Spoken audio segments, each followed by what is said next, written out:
औज़ुबिल्लाहिमिनश्शैतानिर्रजीम बिस्मिल्लाहिर्रहमानिर्रहीम। मैं हूँ आपका दोस्त, आपका होस्ट आकिब अंजम। दोस्तों, मैंने आपको बताया था कि आपके सामने मैं लेके आऊँगा किस्तों पे मकान। माशाल्लाह ये जिस सोसाइटी में मैं खड़ा हूँ, पहली वीडियो भी मैंने बनाई है। अभी यहाँ पे कुछ कंस्ट्रक्शन का काम हो रहा है। ये मैं आपको पूरा इसकी डिटेल भी बताऊँगा।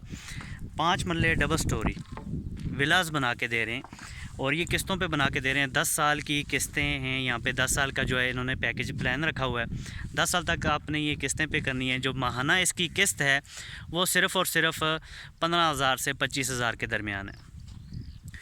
बुकिंग ये डिपेंड करता है कि आप कितनी बुकिंग से आते हैं, उस हिसाब से आपके साथ किस्त तय की जाती है। और यहाँ पे अगर आप देखें तो वो आगे जो कॉलेज आपको शायद एंड पे नज़र आ रहा हो, तो इंशाल्लाह जब आपका यहाँ पे विज़िट होगा तो आपको बताएंगे। वो जहाँ पे आगे कॉलेज है, कॉलेज तक यहाँ पे जगह, और यहाँ पे आगे देखें तो वो सामने खम्मा वगैरह आपको नज़र आ रहा हो तो वहाँ पे जगह। तो सीधा आपको मैं ले चलता हूँ अंदर, घर का विज़िट करवाता हूँ। जो ये विलास वगैरह बना रहे हैं, घर बना के दे रहे हैं आपको, तो उसका मैं आपको विज़िट करवाता हूँ। यहाँ पे काम वगैरह लगा हुआ है इसका। और यहाँ पे आगे देखें तो यहाँ पे भी खुदाई वगैरह शुरू है काम। इस तरफ भी मकानों का घर जो विलास बन रहे हैं उस तरफ भी काम शुरू है।